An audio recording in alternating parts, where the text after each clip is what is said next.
बिस्मिल्लाहिर्रहमानिर्रहीम। अक्सर rank calculate करते वक्त अगर डुप्लिकेट उसमें रिपीट हो रही है तो सेम रैंक उनकी नंबर वैल्यू में आ रही है।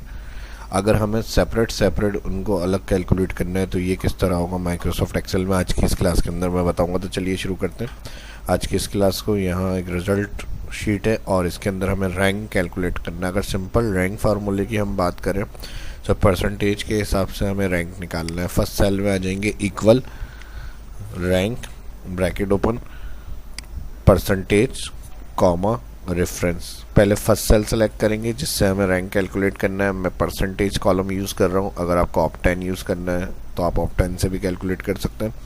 फर्स्ट सेल सेलेक्ट करने के बाद उस कॉलम का जिससे हम रैंक कैलकुलेट कर रहे हैं कॉमा रेफरेंस, उसके बाद ऑल कॉलम।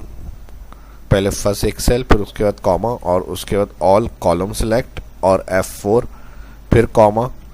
तो यहाँ पर 0 डिसेंडिंग या 1 असेंडिंग आएगा। तो 0 ऑर्डर रखना है क्योंकि जो सबसे बड़ी वैल्यू है वो रैंक में 1 आनी चाहिए पोजीशन, और उसके बाद 2 और उसके बाद 3 इस तरह से। तो ये जो सबसे बड़ी वैल्यू को देखते हुए नीचे डाउन की वैल्यू की तरफ आना है तो ये डिसेंडिंग ऑर्डर होता है। तो यहाँ पर हम सिलेक्ट करेंगे डिसेंडिंग। और अगर हमें अरेंज यानी सॉर्टिंग से लेकर आना है, अगर 1 को 1 देना है 2 को 2 तो उसके लिए हम 1 रखते हैं असेंडिंग।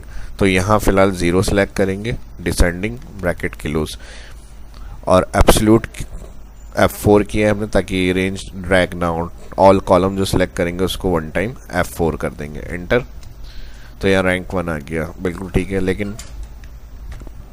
लेकिन अगर हम यहाँ इसे ड्रैग करेंगे तो फिर क्या प्रॉब्लम आएगी यहाँ पर, क्योंकि यहाँ 85 परसेंटेज 2 दफ़ा आ रही हैं कॉलम में। तो यहाँ पर ये एक ही रैंक दोनों को दे रहा है।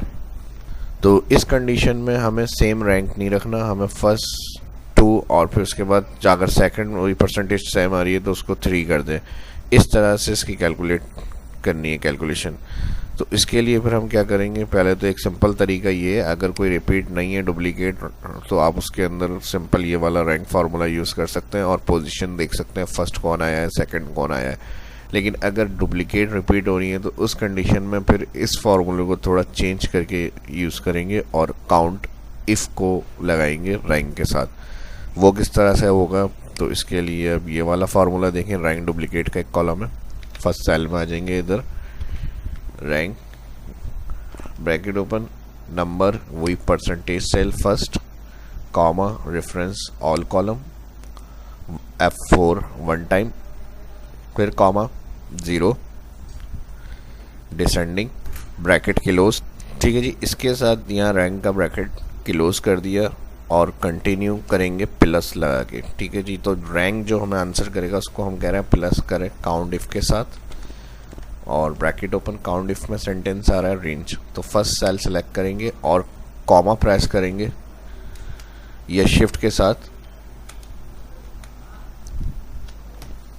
कॉलन का साइन जो L के बराबर में कीबोर्ड में बटन है, शिफ्ट के साथ ये प्रेस करना है और फिर अगेन इसी सेल पे क्लिक करना है फर्स्ट।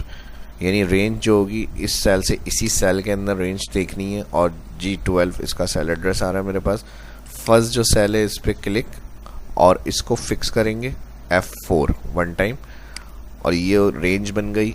अब जब ड्रैग करेंगे तो ये इस सेल से डाउन साइड के जो सेल है उसमें काउंट करेगा रेंज, कॉमा क्राइटेरिया के अंदर भी यही फर्स्ट सेल सेलेक्ट कर लेंगे। क्राइटेरिया के बाद ब्रैकेट क्लोज और इंटर करके देखते हैं। अभी इसमें एक और काम करना है, पहले इंटर करके आंसर चेक करते हैं। ठीक है जी, अगर परसेंट में आ रहा है क्योंकि यहाँ परसेंटेज सेलेक्ट हुई थी तो ये वही फॉर्मेट में आ गया है। यहाँ पर इसको नॉर्मल करने के लिए होम मेन्यू में जर्नल ऑप्शन क्लिक। ठीक है जी, अब ड्रैग करेंगे इसको। ठीक है, तो यहाँ पर देखें 2 आ गया। अब क्या हुआ, प्लस हमने 1 का है तो इसने क्या किया, इसमें जो 92 फर्स्ट रैंक था उसके अंदर +1 कर दिया, 2 हो गया वो, और जो 2 था उसमें +1 कर दिया तो 3 हो गया। लेकिन हमें इस तरह से इसको यूज़ नहीं करना, हमें जो यूनिक आईडी है वो रैंक की हमें चाहिए यहाँ पर। तो हम इसको F2 करेंगे एडिट और जहाँ पर ये फार्मूला पूरा ख़त्म हो रहा है काउंट इफ का, इसमें माइनस कर देंगे 1। ये कंप्लीट हो जाएगा। ये पहले मैंने एंटर करके इसीलिए समझाया है ताकि आपको समझ में आ जाए कि कौन सा स्टेप क्यों यूज़ कर रहे हैं। तो -1 लगेगा इसके अंदर। अब 1 को 1 रखेगा, ये काउंट करके जहाँ 2 होगा तो उसको 3 कर देगा ये। ठीक है जी, enter, control shift, till then. Journal format के लिए सेल पे आ गया। देखें हम 1 रैंक जो हमें सिंपल रैंक फार्मूले ने आंसर किया था वही हमें रैंक काउंट इफ के साथ भी मिला।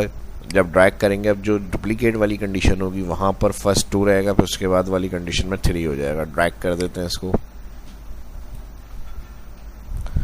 ठीक है जी, हो गया। 1 1 हो गया, 2 उसके बाद सेकंड मिला, सेकंड, फिर 4, फिर 5, फिर 3। यहाँ पर सेकंड सेम रिपीट था तो उसको फिर 3 कंडीशन में डाल दिया इसने, और फिर 6 और फिर 7। तो इस तरह से अगर डुप्लीकेट रिपीट है आपके कॉलम के अंदर तो आप उसको अरेंज करके 1 2 3 से ये टेक्निक यूज़ करते हुए कैलकुलेट कर सकते हैं। और अगर डुप्लीकेट नहीं है तो सिंपल रैंक फार्मूले से आप इसकी कैलकुलेशन को कर सकते हैं यूज़।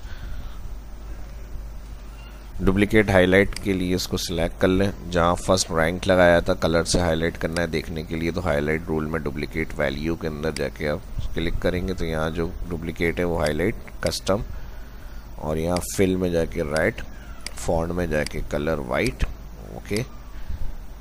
और बाकी जहाँ हमने रैंक के लिए फार्मूला लगाया था डुप्लीकेट, उसमें अगर कलर से हाईलाइट करना है जिसमें जितनी वैल्यू आ रही है तो उस हिसाब से, या फिर परसेंटेज जो सबसे हाईएस्ट होगी उसमें जितने हाईएस्ट परसेंटेज है उसको हाईएस्ट कलर से शो करना है ताकि उनकी रैंक पोजीशन में आ जाए।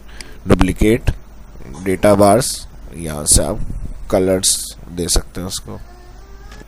तो डाटा को चेक कर सकते हैं ताकि देखकर बेहतर है समझ में आ जाए। फार्मूला से तो खैर नंबर्स को देख के हम समझ जाएंगे, लेकिन अगर कलर से उसको हाईलाइट कर देते हैं तो ये समझ में आ जाती है कि सबसे ज़्यादा कलर जिसमें आ रहे हैं वो सबसे ज़्यादा नंबर है। तो इस तरह से कंडीशन फॉर्मेटिंग यूज़ की जाती है। और इसके अलावा अगर ये मैंने आपको 0 डिसेंडिंग ऑर्डर वाली एग्जांपल दी है, इसको अगर आप नॉर्मल यूज़ करना चाहते हैं असेंडिंग ऑर्डर वाली कंडीशन में तो फिर इसको हम यहाँ रैंक फार्मूला जहाँ 0 किया है यहाँ 1 कर दें। तो अब ये होगा जो सबसे कम परसेंटेज होगी वो 1, फिर उससे ज़्यादा 2, फिर उससे ज़्यादा 3 इस वाली कंडीशन में आ जाएगा। ठीक है जी, तो दोनों कंडीशन में आप इसको यूज़ कर सकते हैं। 1 असेंडिंग, एंटर, और ड्रैग। अब देखें सबसे ज़्यादा जो है वो सबसे लास्ट में आ रहा है, तो ये 1 वाली कंडीशन में रैंक को यूज़ किया हुआ है। ड्रैग करेंगे इसको तो इस तरह से जो सबसे कम परसेंटेज है 1, फिर उसके बाद वाली 2, तो 1 असेंडिंग तरतीब से यानी देखते हुए आएंगे नंबर्स। और 0 वाली कंडीशन जो फर्स्ट मैंने बताई थी उसमें फिर डुप्लीकेट सबसे ज़्यादा होगी, वो 1, फिर 2, फिर 3, ये दोनों रैंक कंडीशन यूज़ होती हैं। अब लास्ट में अलग से काउंट इफ़ की लॉजिक क्या है रैंक के साथ यूज़ करने की वो मैं समझा देता हूँ आपको, अलग से एक्सप्लेन हो जाएगी।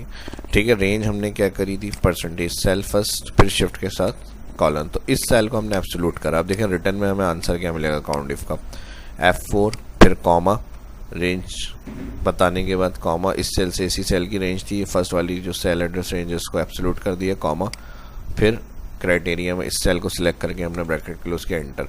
तो ये जो डुप्लीकेट नहीं है वहाँ 1 दिखाएगा और जहाँ डुप्लीकेट होगी उसको 2 रिटर्न करेगा। देखें एंटर और ड्रैग, ये रिपीट हो गई थी दूसरी दफ़ा, 1 यहाँ आ गया था, 2 इसको मिल गया। तो वो जो हमें रैंक के साथ आंसर मिल रहा था वो इसको 1 को 2 कर रहा था इस तरह, क्योंकि रैंक 1 हमें रिटर्न कर रहा था और 1 इसका था, 2 हो गया था आंसर। तो इसलिए फिर हमने यहाँ पर जब ड्रैग करा तो इस सेकंड कंडीशन को 3 कर रहा था वो, तो इसलिए फिर हमने काउंट इफ़ के अंदर इसको माइनस कर दिया 1, एंटर। -1 रिटर्न 0 काउंट इफ का यानी 0 था और रैंक का जो 1 था वो 1 ही रहा। जब इसको हम नीचे ड्रैग कर रहे थे तो रैंक का जो 1 मिल गया था, उसके बाद जब दूसरा रैंक मिला 1 उसने किया और फिर काउंट इफ ने उसको 1 मिलाकर प्लस ऐड करा हमने, तो 2 हो गई कंडीशन।